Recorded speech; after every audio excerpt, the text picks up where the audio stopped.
ঘুম পাড়ানোর সময় তুমি কিন্তু তোমার সন্তানকে কোলে নিয়ে পড়ো আস্তাগফিরুল্লাহ।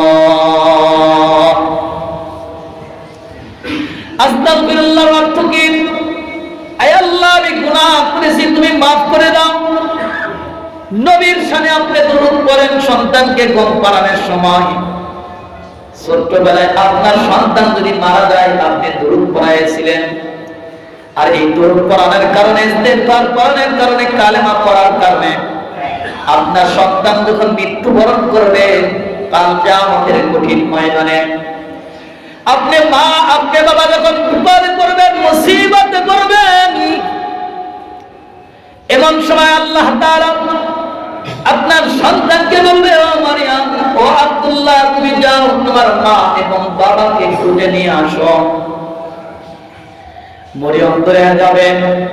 যেই বান্দা দুনিয়ার জমিনে হাড্ডি মাটি ডিম তারা মাঠে পারে দিন, তাদের খাড়া দুটি শিং, এই অন্যায় কথাগুলো বলে বলে ভয় আসলো, ভয় দেখায় বাঘ আসলো, বিড়াল আসলো, কুকুর আসলো, শেয়াল আসলো, ছোট্ট বাচ্চাকে এমন ভয় দেখায় দেখায় যেই মানুষগুলো সন্তানকে ঘুম পাড়িয়েছেন,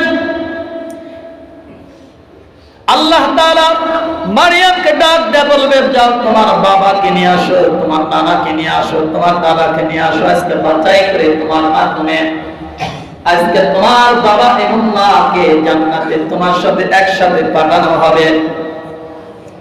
মরিয়ম দৌড়ে যাবে, আব্দুল্লাহ দৌড়ে যাবে।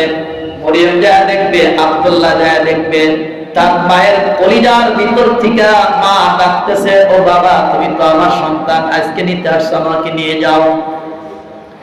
কঠিন মুসিবতের দিনে সন্তান বলবে, তুমি তো আমার মা না, তুমি যদি আমার মা হবা, আমি জন্মের পরে আমি নিষ্পাপ ছিলাম, আমি নেককার ছিলাম, আমি কোনো গুনাহ করি নাই, আমার মা তো মুসলিমা, আমার মা তো অমুসলিম হতে পারে না। তোমার কলিজার ভিতরে শিরকের গন্ধ পাই, হাড্ডি মাটির ডিম দিয়ে ঘুম পাড়াইছো, বাবা ভয় দেখাইছো, বাঘ আসলো, শিয়াল আসলো, কুকুর আসলো।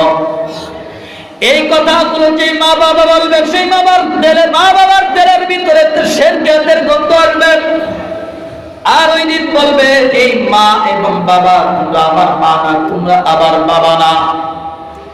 যে আল্লাহর বান্দা ছোট্টবেলায় থেকে মেয়েকে কোরআন শিখাইছেন, মেয়েকে কোরআনের আয়াত শুনায়া শুনায়া ঘুম পাড়াইছেন, ইস্তেগফার পড়ায়া ঘুম পাড়াইছেন, দরুদ শরীফ পড়ায়া ঘুম পাড়াইছেন, ওই সন্তানগুলোকে আল্লাহ বলবেন, যাও তোমার মা বাবা তোমাকে